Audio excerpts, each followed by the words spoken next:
welcome to Halfway Planet. I'm Laurence. I'm Tarah. And today, if you haven't guessed already from the title alone, but also just the things I'm wearing and that, we're going to talk about Doctor Who. Mm-hmm. What's Doctor Who? Doctor Who is a television show.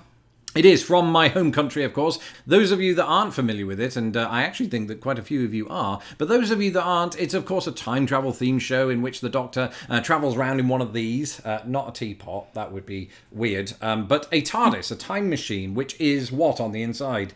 Bigger. It is, and it can house lots of tea, in this case. I think we should take you back. Yes, in time. Yes, indeed. Perfect. So, right now, Jodie Whittaker is the most recent Doctor, and she is fabulous, and if unfortunately, you've not seen. She's not on my t-shirt. No. Yeah, sadly, because it's old. That's okay.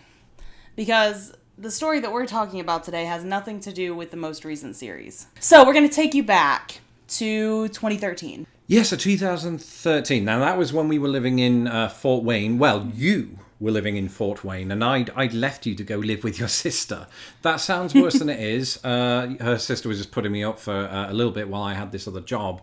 But what was happening at the time in our lives as a married couple? So I had gotten a job up in Fort Wayne teaching, so we moved up to Fort Wayne. And then I got laid off 3 weeks later. We're up there in Fort Wayne without a paddle. And I start working a series of odd jobs. And Laurence... Very odd jobs. Had to throw that in there. Laurence is just kind of coasting. Coasting? Is that the word you would use? Yes. Fine.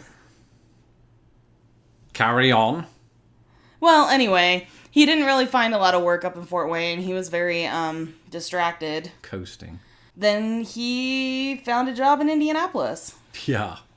Yes, I did. Well, it was an old job, actually. It was the job that I'd left to move to Fort Wayne for, only to find that Tara had lost her job against her will. And so I moved down to Indianapolis, and we weren't in the same place for the first time in what would have been 4 years since we were separated by a gigantic ocean known as the Atlantic.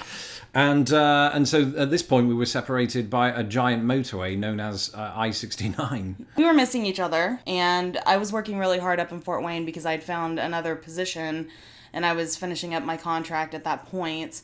And he, of course, had started a new job down in Indianapolis, and so we were long distance again. Kind of. Comparatively not so, but yes. No, but at the same time, I know that at that point there were a lot of discussions that we had, both with ourselves and with friends, about how much harder it almost is to be long distance when you're only a few hours away. It is. Than if you're, say, a flight away. The expectation is that you see each other as much as you possibly can. Yeah. Whereas if you are an ocean away, then in a way it's almost easier because you know that you've scheduled that next visit with each other.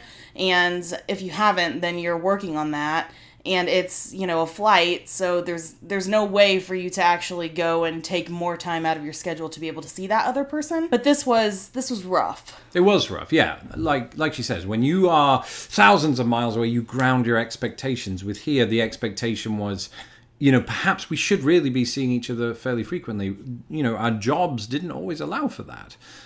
Frankly, and so we were having to once again have this communication via Skype or what have you. I guess it was Skype by that point, not MSN chat. That was back in 2007 is what we were doing.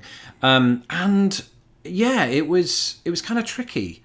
And it was for a good few months. I think it was, about 3 months between April and the end of June of that year. And so we embarked on an idea, I think, to, instead of merely having conversation, I mean, we would do that as well, but instead of merely having conversation, we would join together in an experience, as it were.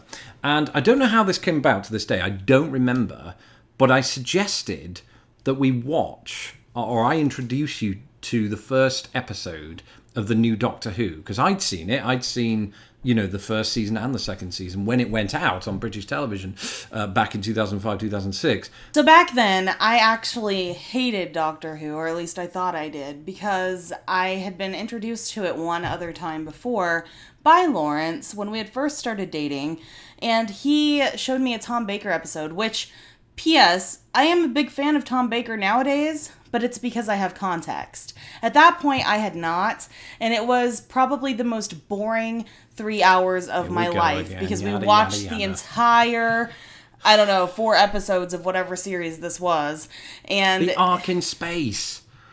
She doesn't even know the name of it. it was excruciating.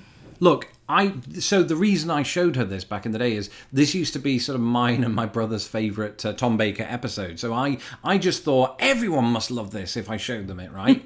Nostalgia plays tricks. She didn't care for it. So I definitely put off showing Tara the New Who for years after that. It was because that was in about 2009, I think. And it was only at this point that I convinced Tara over the phone, over Skype, in fact, that, look, you're going to love the first episode. And if you don't, we watch no more. The first episode, Rose, with Christopher Eccleston. If you don't like it, we'll watch no more. So we watched the first episode. And I was hooked. I mean, who wouldn't be? It was much more action-packed than the arc in space. It was quite gripping, not just because of the story, but of course the actors in it are pretty good too. And while the special effects, actually in that episode, I feel like the special effects still have done pretty well, but in most of maybe the first and second season of New Who, the special effects have aged pretty poorly. I don't know about that. I think they started out, I think they're better than they were. Well, yeah, but that's not saying much, given that the No. BBC didn't really have great funding back in the day. It's all about the storytelling and the character development. The CGI has bloody bugger all to do with it. Well, it absolutely is, actually. I highly recommend that if you are thinking about inviting a friend to watch Doctor Who for the first time, that you start with Rose, because New Who it's just so good, even with the bad special effects. Yeah. It is.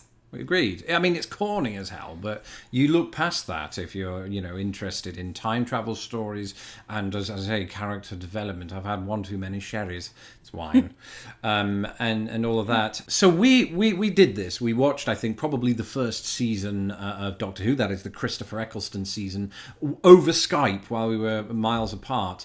And it turns out that same year, Doctor Who turned 50. So Doctor Who originally launched in 1963, actually, the day after JFK's assassination. The fear then was, although it's a rather selfish fear when you think about it, the fear was that it would struggle to cope with the ratings going up against JFK news that day. Obviously, it did okay for itself because 50 years later, to the day, they had a 50th anniversary. We knew that was coming up. Once we'd watched this first season together, we got hooked again, and we were consuming all things Doctor Who, trivia and all of that. And so we knew that at this point there were sort of 7 seasons that we had to catch up on before that 50th anniversary where they did the special. And we blitzed our way through that, didn't we? Once you returned to Indianapolis. We did, yeah. So I finished my contract in Fort Wayne, and then I moved back down to Indianapolis to join him. And when we weren't working, we were just watching Doctor Who and talking. And watching Doctor Who and talking about Doctor Who and then watching it some more. And sometimes doing both of those things while working. Don't tell anyone I said that. So suffice to say, it made us have some kind of shared, not just shared interest, but like shared goal in mind that maybe we hadn't had for a good year or two prior to that. Yeah, I think that's absolutely true. I think in your early years of marriage, especially if you get married in your 20s and, you've got all these sort of 20s neuroses that are individual to you, maybe you focus on those. You also focus on aspects of your career, and at times you can forget about those shared interests. We had the shared interest of loving the fact that we'd been to England, but how can you sort of, compartmentalize that into something that's meaningful while you're living in Indiana? Well, together? we also were actors, and there was a lot of shared creative interest there. We had a lot of shared interest, but they just weren't coming to the surface as readily, and also being in 2 different places for, I don't know, a good 3 or 4 months. Yeah.